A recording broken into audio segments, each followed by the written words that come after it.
Okay, welcome everybody to the November agenda briefing session. Welcome to our councillors, staff, members of the gallery and anyone who is watching online. The disclaimer, agenda briefing sessions are used to inform councillors on the items of business to be presented and discussed at the forthcoming ordinary council meeting. These meetings are open to members of the public who may request to present a deputation to council relating to an item on the agenda. No decisions are made at these meetings, although councillors can request additional information or alternative wording be provided to allow for motions to be prepared for consideration at the forthcoming ordinary council meeting. Any statement regarding any planning or development application made during an agenda briefing session is not to be taken as notice of approval. Anyone who has an application lodged with the Shire must obtain and should only rely on written confirmation of the outcome of the application and any conditions attached to the decision made by council. An audio and visual record will be made by means of live streaming of these proceedings and uploaded to the Shire's YouTube page for later viewing. Acknowledgement of country. The Shire of Harvey acknowledges the traditional custodians of the land and their continuing connection to the land, waters and community. We pay our respects to all members of the Aboriginal communities and their cultures, and to elders and emerging elders both past and present. Record of apologies and leave of absence. I've received an apology from Councillor Bromham. Declarations of members and officers' personal interests. I've received two, one from Councillor Dickinson, impartiality interest in item 7.3.1, and Councillor Coleman, impartiality interest in item 7.3.1. Are there any others? Councillor Hitchcock? Sorry, I have the same one as well. And so do I, which is just being typed up at the moment.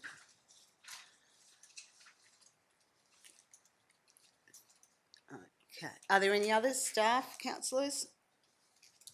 No. Okay, thank you. We'll move now into deputations. I welcome Miss Belinda Williams to come forward. Welcome, Belinda, in relation to item 6, the notice of motion. And I'll just ask if you turn on the button there. That's it? That's it. Awesome. All yours. Thank you. Good afternoon, Madam President, Shire CEO, councillors and staff. Today I'm introducing myself to some familiar and some not so familiar faces. My name is Belinda Williams. I'm a Wagella, a white woman, who grew up on Darug country in the western suburbs of Sydney, which was and continues to be an amazing mix of cultures, religions, experiences and shaped who I am. With my husband and our 2 younger daughters, we moved to Australind on Binjarab country to be nearer to my husband's family, where we've lived since 2017. It's a real privilege to live in such a beautiful place, and I don't think I'll ever take for granted the amazing view and calmness of the estuary as you come down Old Coast Road to home. As such, I'd like to respectfully acknowledge the significance of the Noongar connection to land and water, as well as elders past and present, and any First Nations people in the room today. We're very lucky to live in this community and region, and are grateful for the experiences our family has shared since moving here, which has further connected me to the place we call home. I'm here today as a rate-paying community member. The information I share today is available on the public domain, including social media and the Shire website. On October 27, I shared a screenshot of Deputy Carboni's motion to Council about exploring the idea for our Shire to become a city. This was not a concept that was raised at the recent community meeting that I attended or as part of any election campaigns. I wanted to see if others in our community felt the same way that I did. What stood out to me was how many people care, and I'm here to represent them. The responses online show that the community want to be heard, but they've lost confidence that the Shire is listening. I'm here today to ask Council to show they are listening and to take action that is meaningful and relevant to our community. To summarise the engagement, there were over 180 comments across 6 community pages within the first 24 hours. These pages included the communities of Australind, Treendale, Kingston, Brunswick and Harvey, and the post was shared 5 more times to private pages. I don't know how many comments were on those. I received 3 phone calls from concerned community members, and in 2 weeks there were over 230 comments and over 13 shares.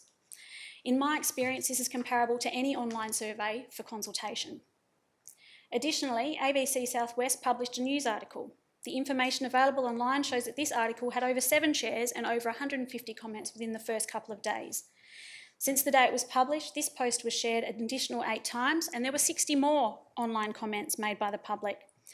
That provides over 440 public comments, and the overall sentiment was negative, with 90 to 95% of the community in opposition for the motion. There are 5 community themes to the comments. The first is that there's a total opposition to a city status. It's seen as unnecessary, costly, and not community-driven. Residents fear additional rate rises and misplaced priorities. The community has a real fear about the financial burden that will impact them and their families. There is a distrust in leadership, with a criticism for the lack of transparency and dismissive communication. Many view the motion as self-serving, and concerned that any consultation will be tokenistic. The third theme was cost and value concerns. Ratepayers are frustrated by existing service gaps and feel they will get a poor return on rates and fear further cost blowouts for rebranding or bureaucracy. The fourth theme was identity and representation. There is a clear mismatch with identity fears of losing Harvey's rural character and a perceived imbalance that favours Australind. The Shire of Harvey is geographically large and incredibly diverse. Only a small footprint in Australind and surrounds have city-like urban density, while the other townships, including Harvey, Binningup, Cookanup and others, remain rural. Becoming the city of Harvey seems illogical and misleading. The fifth theme was consultancy and transparency. Residents have asked for open communication, a full cost-benefit analysis and public input. There are concerns over rezoning to support higher density living. The community can be quoted as saying, "We're proud of our community, we just want council to focus on getting the basics right." This was never mentioned in any election campaign. Where's the transparency? We choose to live in the Shire because we value space, nature and community, not city living. We love where we live, and that's why we care about how decisions are made. The community response, which as I said includes over 440 comments between my post and the ABC Southwest, shows strong opposition to the proposal of city status. People are asking for transparency, meaningful consultation rather than a sharing of information, and a focus on getting essential services right before progressing with symbolic changes. Residents are asking for council to fully disclose any supporting documents that support this motion, open consultation before further action and expenses are incurred, a refocus on core local services including infrastructure maintenance and improvements, planning and community wellbeing, with a council and staff focus on efficiency to achieve commitments within reasonable timeframes that meet community expectations. Communities asking for consultation that includes consideration for a Noongar name. In addition, if council decides to proceed with the motion, residents ask that the report to council include the commissioning of an independent cost-benefit analysis, including short and long-term ratepayer impact, consultation for Australind and surrounds to merge into a city of Greater Bunbury instead of the entire Shire becoming a city, investigation for the location of the main Shire office as well as council chambers to be within the urban area of Australind where most of the population lives. I also ask council to please consider the impact on staff who will be asked to consult on a proposal the community has already publicly rejected. Staff are human and resources that are not infinite. As highlighted by councillors prior to the election, frontline community-facing work can be challenging. It's important to have in place robust decision-making and systems that protect staff from potential aggression or intimidating behaviours, as well as bullying or harassment. I ask council to ensure that staff have the time, resources and training needed to deliver on existing commitments, rather than investigate a motion that community has not asked for and has already shown they do not support. As a community member, I understand that council has existing commitments and include things like the Reconciliation Action Plan, as well as funded project commitments such as the Harvey Rec Ground drainage, the Harvey Library and LLC Court expansion, the Settlers Hall shade structure replacement and many other actions in the community strategic plans. I ask council to show the community that they are truly listening and to proactively make decisions that provide a safe and supportive environment where council, staff and communities can thrive. On behalf of community, based on community feedback, I ask that council does not support this motion. Thank you for your time. Thank you, Ms Williams, for that deputation. Thank you. I've got a summary of the key points for Okay. council if they would like them. Yeah, we'll get Crystal to take that. Thank you. Are there any other deputations? Question? Yes, yes, you can. Yes, yes. Can you explain to me how you think my motion is self-serving? And can you also explain to me how you think 440 replies on a Facebook page is representative of the 22,000 ratepayers in the Shire? Respectfully through the chair, the 440 comments that were made, the post was public, which is in line with any other consultation in my experience. It's probably more than a lot of public consultation that I've experienced in a local government environment. As far as self-serving, they are not my words, that is words that came from the community. Well, you used words because it's self-serving, but you didn't say it's from other people. You didn't quote anyone else. You didn't quote anyone else. Okay. Through the chair, I Yeah. respectfully reported on what the community has quoted and I've used what was reported online. Okay. Ms Williams has responded to your question, Councillor Carboni. Thank you. A question, yes, Councillor Coleman. Thank you. Thank you for your passionate presentation. You mentioned something in there about the amalgamation with Bunbury. I missed the first part of it. Would you mind just repeating that for me? So I have included that in the summary. Oh, okay. So to include in the report, consideration for a consultation for Austral-Linden surrounds to merge into a city of Greater Bunbury, rather than the entire Shire becoming a city. Thank you. No other questions, councillors? Thank you. Thank you, Ms Williams. Okay, any other deputations? No? Ms Jelmy's not here? No.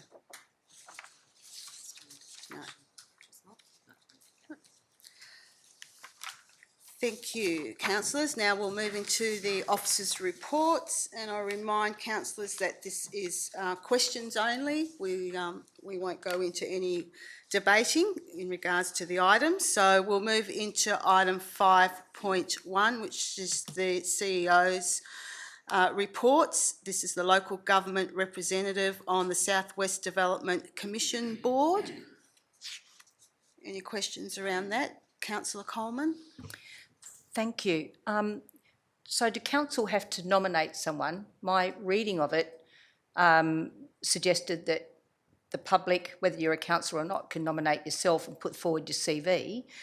I couldn't see where it says the council have to approve anybody, including a councillor. So could you just clarify that for me, please?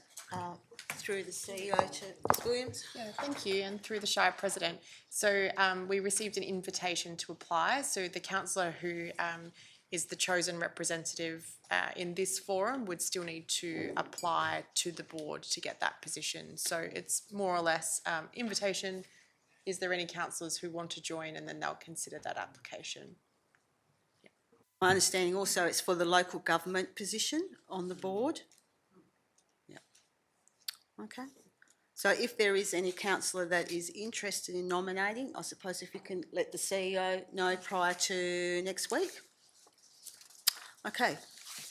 Item 5.1.2, which is the lease agreement with the Brunswick Tennis Club. Are there any questions around this one, councillors?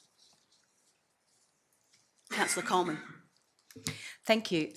Whilst I appreciate that there was initial discussions with them before the new courts were installed, have we had discussions about this lease with them since, or is it going back to the original discussions? Because it does mention initial discussions, not necessarily current or recent discussions. So just checking that they're okay with this lease before we look at it.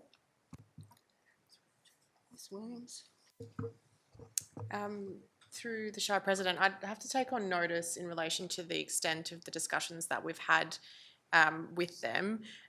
We present a lease based off of the community lease policy, however, so it's in respect with what council's direction is on the lease.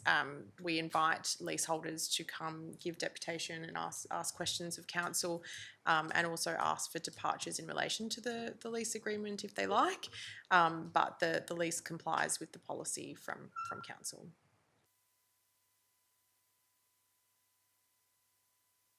Any other questions, councillors, in relation to the lease? I have one. My understanding is there was some concerns around the status of the club rooms or the building. So will there be an audit done by staff and the Brunswick Tennis Club so that there is a understanding of what works may need to be done or the like prior to the signing of the lease? Does that make sense?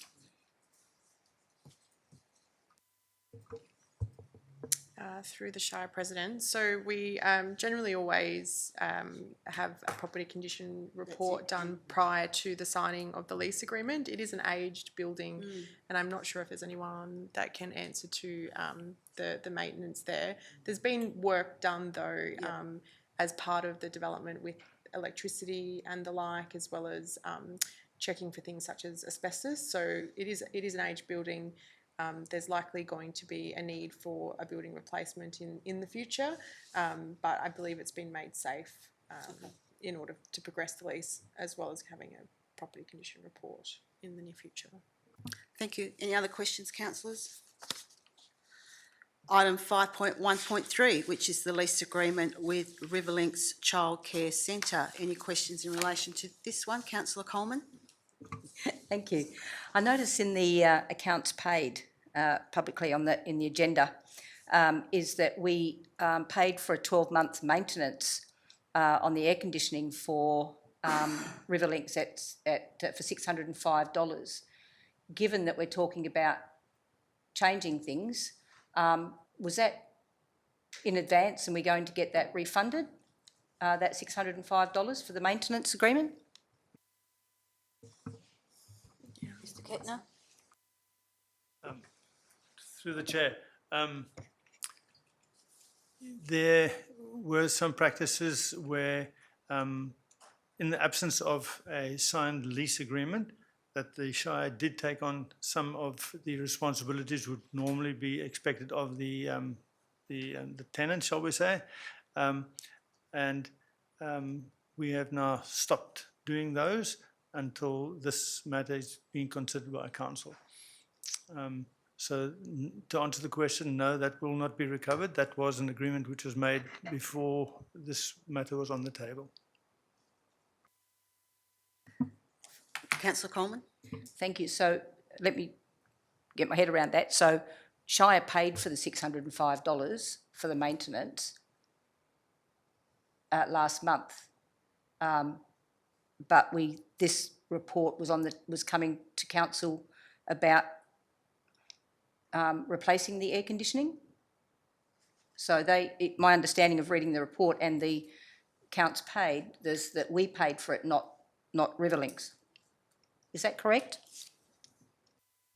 Yes, the Shire paid for their annual service, yes. Another question, and I totally understand, but I'm just wondering that although the Shire had no obligation to go and get quotes for Riverlinks for their air conditioning, is that a one-off, or are we starting to do that for all not-for-profits now?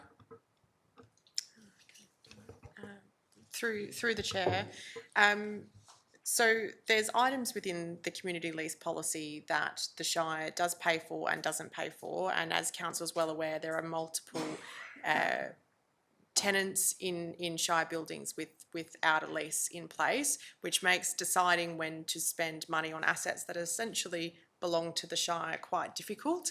The way we've designed this lease is to put in place I guess a better system, and there's more in this lease than would ordinarily be expected of a leaseholder in relation to capital maintenance and ongoing operational costs.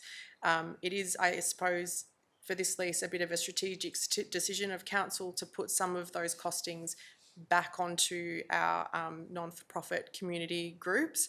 But it does vary, and you'll know that in the budget every year there's multiple items across multiple buildings that are tenanted that we make decisions on whether we're going to replace large capital items such as this one. So the status quo is that we pay for things as they're required in our buildings, and we hope that we can have better lease agreements in place that put some of that responsibility back onto our community groups. It's quite the expense for the number of buildings that we have. Councillor McCarthy? In regards to the quote for the air conditioning, I noticed that Riverlinks would be expected to pay for the extension into the office, etc. area if they choose to do that. I'm just wanting to know whether there's any accommodation required in that. Will they be needing a bigger unit if they decide to go for that, a bigger capacity or something like that? And any junctions that would offshoot into that, whether they've been incorporated into that? Through the chair, the quotations for the aircon includes all the rooms in the whole building, and the recommendation relates to all the rooms where any form of childcare takes place, except for the staff room, which is quite a small room. The foyer and reception are quite separate. However, in the admin office, which does have a split unit, if that door is left open as it is usually, that cooler air does drift into the reception area.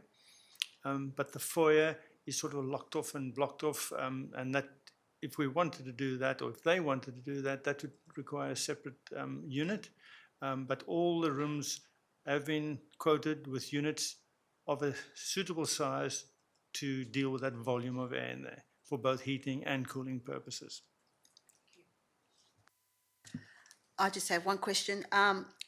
Having been a previous council rep on the Riverlinks board, I know that for some time they were aware of the need to replace the air conditioning unit, so they were working on that.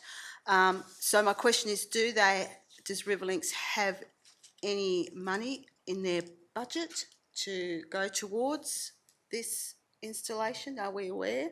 Or are we approaching them to contribute? Through the chair, no, I'm not aware of their budget, what it looks like, what's on their budget. And the contribution for the aircon by council is at their discretion, at council's discretion completely, and there's no obligation to do so. But the air conditioning system, as you are aware, is failing, yes.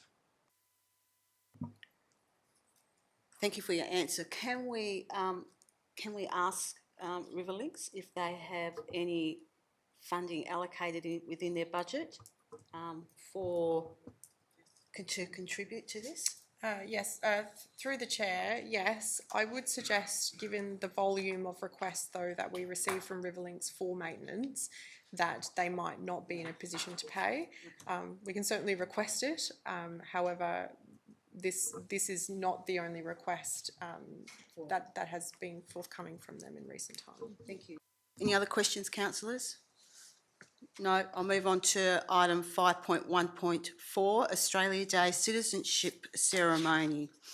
Are there any questions around this one, councillors? Councillor Dickinson? Yes, I'm just wondering if any other community groups in the Australand area have been approached to assist with putting on the breakfast. Anyone? No? In short, no.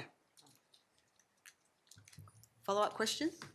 Why has no other, is it just because of the time frame that it's come that other groups haven't been asked or approached? Yes, that's right. In regards to being able to organise those citizenship ceremonies through the Department of Home Affairs, we need to finalise the arrangements of where those ceremonies will be held. And also for the Harvey Australia Day Breakfast Committee to be able to finalise their timing of their event as well. So there wasn't sufficient time to be able to canvass other organisations in regards to holding an Australia Day breakfast. There was communication in regards to the Brunswick Lions Club at their existing event, possibly being able to accommodate the citizenship ceremony, and so we've followed up and waiting for a response from their meeting, which is being held tonight.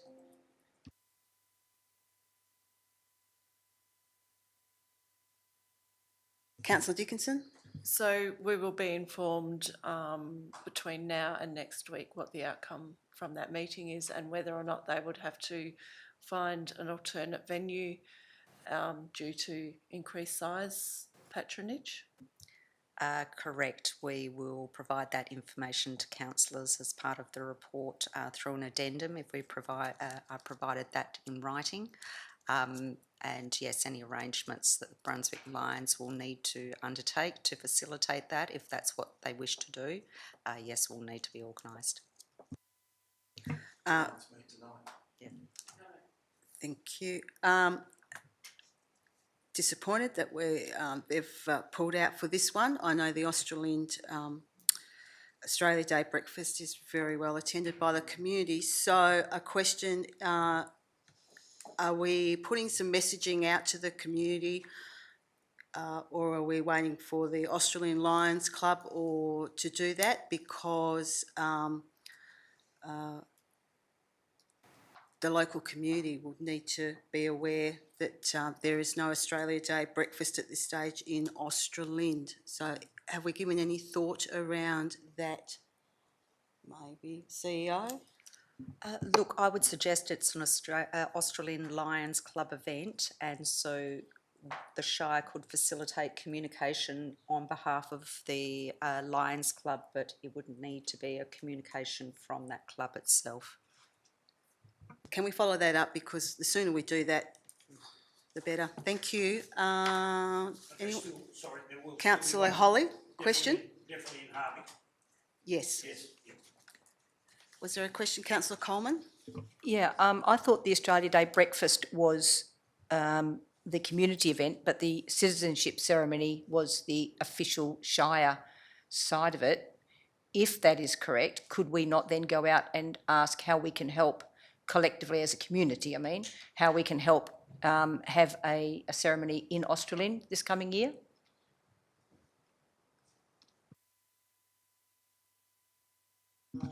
CEO, In regards to being able to facilitate the Australian Lions Club event, there has been requests in the past in regards to facilitating and assisting with that event, and it's increasingly difficult in regards to the logistics on the day to be able to assist the Australian Lions Club. In the past, they utilised other community organisations to assist with that event, but that is not the way that they have run the event recently.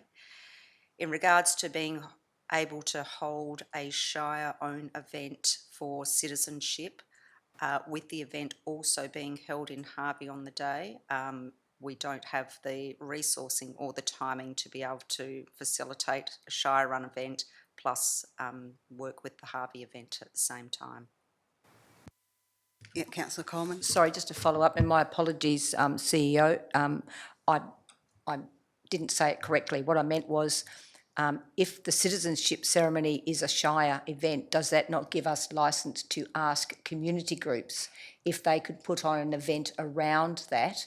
So my thinking is, without putting an obligation on anybody, I know a number of significantly experienced Lions members that are in the Leisure Men's Shed, for example, that may be interested in banding together to put on the event around the Shire's citizenship ceremony, if that makes sense. So I wasn't suggesting that the Shire put on the whole event, because I understand the constraints, but I'm just wondering if we have the ability to say that that citizenship ceremony side of it, we could then use that as our opportunity to go out to the community rather than wait for the Australian Lions?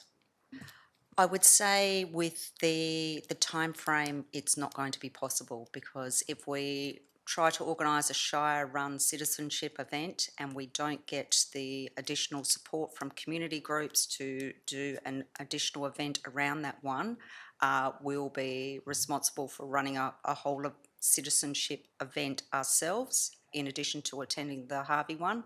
And I think the Brunswick Lions Club, if they are open to providing a venue and assisting on the day, would be a very good option to hold a citizenship ceremony in the south of the Shire. And I know when this has been discussed with council previously, also rotating where those citizenship events are held. So I see that as the best option at this time. Any other questions, councillors? Thank you. Move on to infrastructure services is nil. Sustainable development is nil. Corporate services, item 5.4.1, payments for October 2025. Any questions, councillors? Councillor Coleman? Yes, just two, Madam President. CP 9.36 suggested it was rent for the Harvey station. It's only $143, but what station are we renting?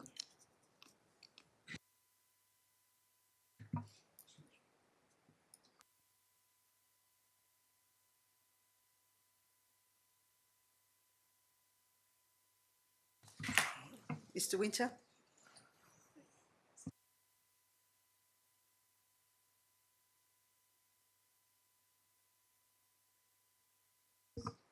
Through the chair, I believe that's a services recoup for the PTA lease. So it'll either be electricity or water. Sorry, I missed that. What was that? Sorry, through the chair. So we have a public transport authority lease or license over that space. Burgess Rawson is the firm that does the administration for those license agreements. So it'll be a services charge, either recoup for water or electricity.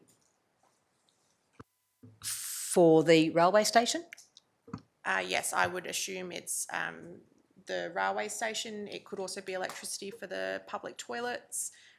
Generally, we get the bills once a quarter from Burgess Rawson for those. Although it does say Harper Street, so the public toilets are in Hayward Street. Yeah.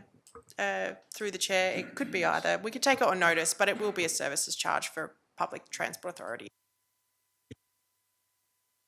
Just one more. CP 9.56, which is probably just a little bit down further. The Youth Leadership Summit for schools, 7,000 odd. Just a little bit more information for that one, please.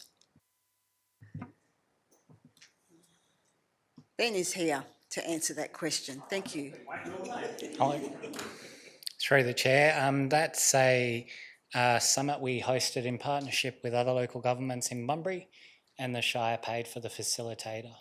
So it was a 4-hour leadership summit that the facilitator fees were that amount. Thank you.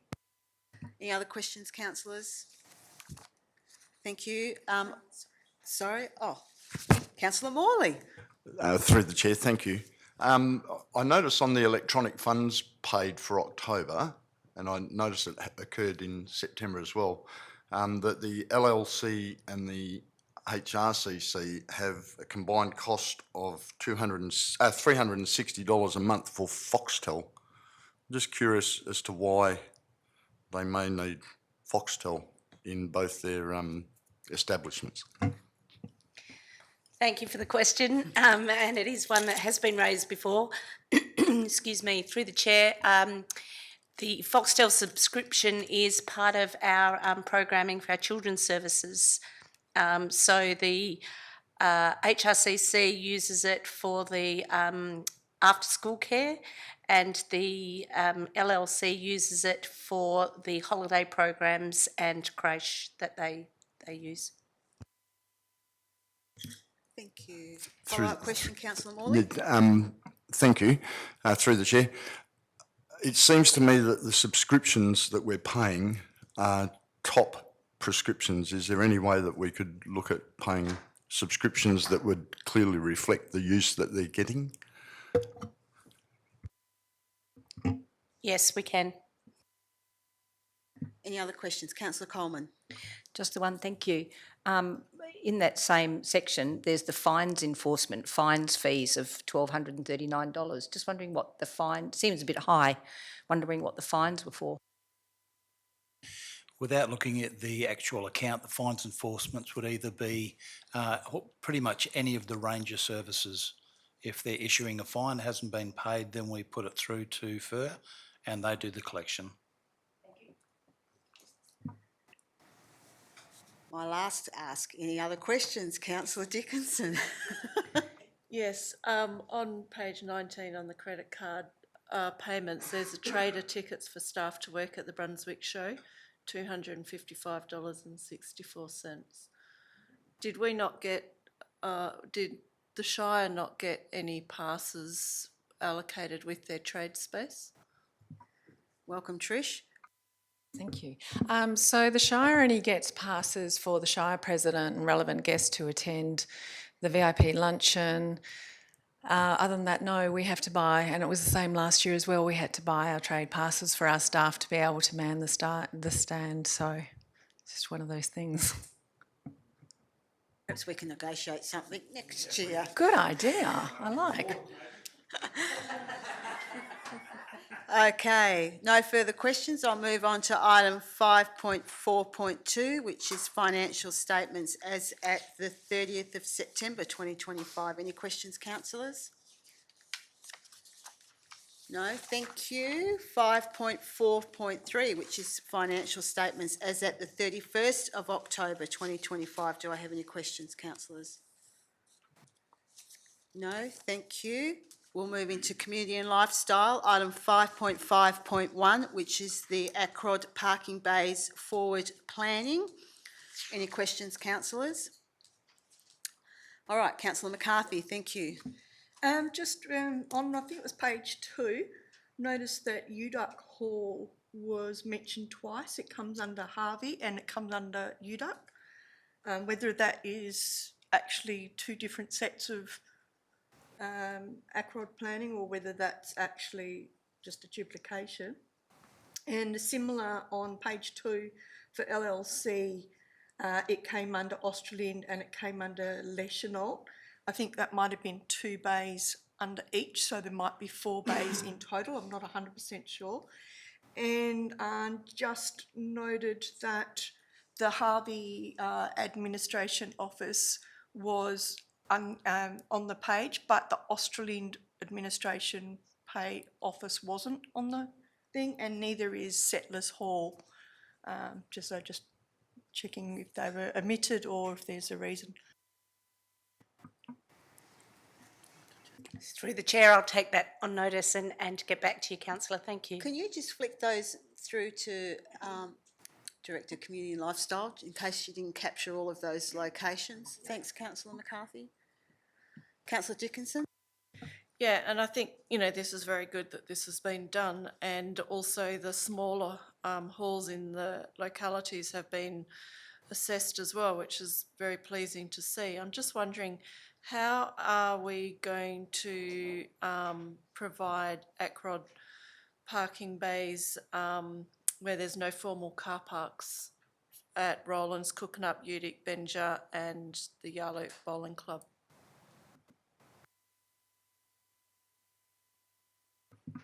Ben, lucky you're here. Through the President, I don't know if it is lucky I'm here. I think that the intention is that when car parks are installed that we include a Acrod bay in those ones. So those locations haven't been prioritised through this audit process because they aren't high traffic areas.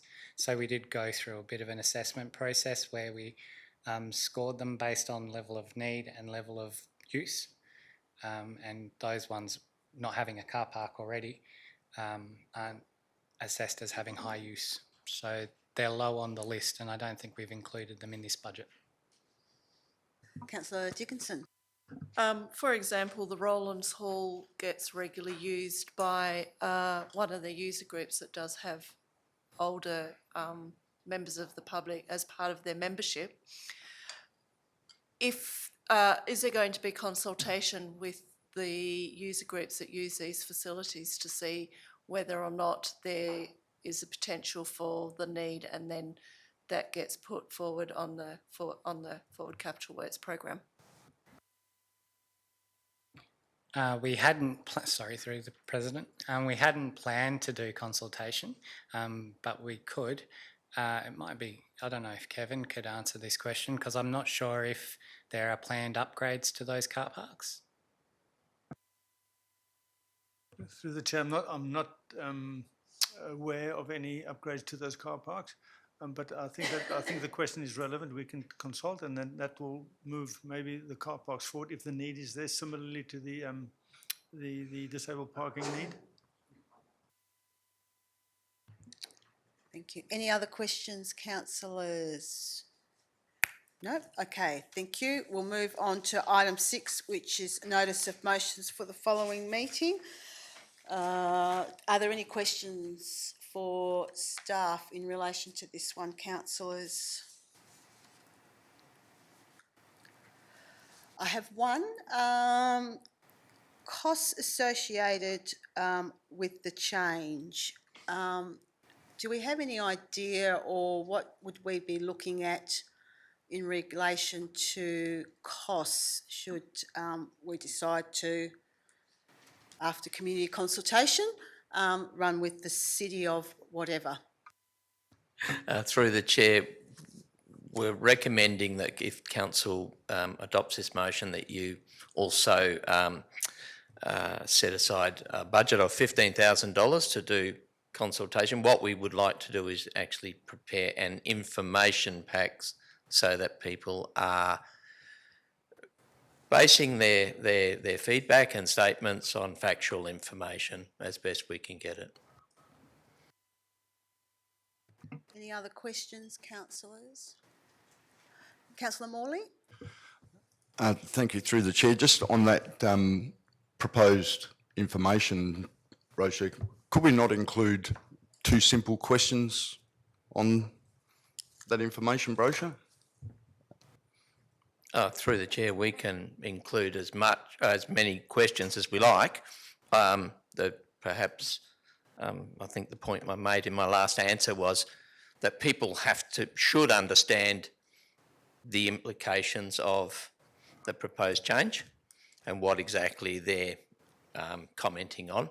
So we can put out surveys with multiple questions, or we could ask as many questions as we like. It could be limited to 2, could be 1. Through the chair, thank you very much. I had just had an idea of, yes or no, do you want this? Yes or no, do you want a name change? Something along those lines. That was all. So thank you, Madam President. Thank you. Councillor Coleman. Thanks, Madam President. I'd just sort of like to clarify, if I can. It says, Councillor Carboni's thing says go to the Shire of Harvey to city status. And Madam President, just a moment ago you said to the city of whatever. So are we talking about the city of Harvey, or are we talking about a name change? I'd just like to see if that's, to get that clarified, please. I think the notice of motion actually says gauge community views on naming of the city if the Shire of Harvey acquired city status. So I would see that as being part of that consultation process, maybe. Let me see. Yes, and through the executive advisor, I believe that is the way that Councillor Carboni's motion is worded.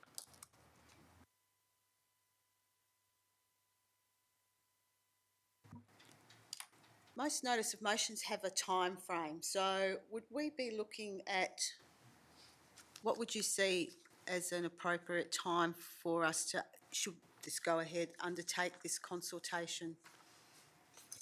Through the chair, I put that in the officer's comment. What we're suggesting is preparing an information pack in, say, December, January, or the rest of this month if it went through, December, January, to go for consultation perhaps February, March, because the people will have returned from holidays.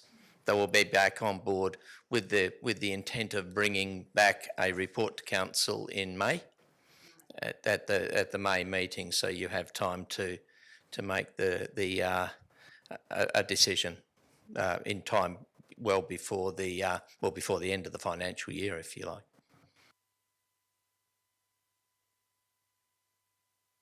Any other questions, councillors?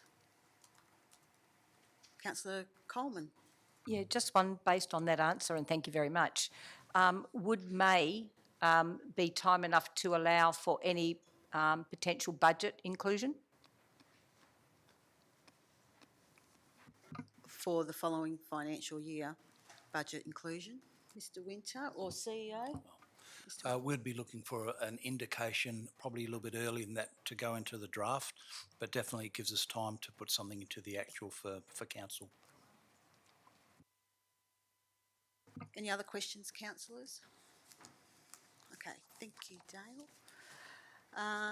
We are now going to move behind closed doors. I'll ask if there are any other questions in relation to the confidential items. If not, there is? Okay, we'll move behind closed doors. Thank you, everybody.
Welcome back, everybody, and being no more further questions, I declare the agenda briefing session closed.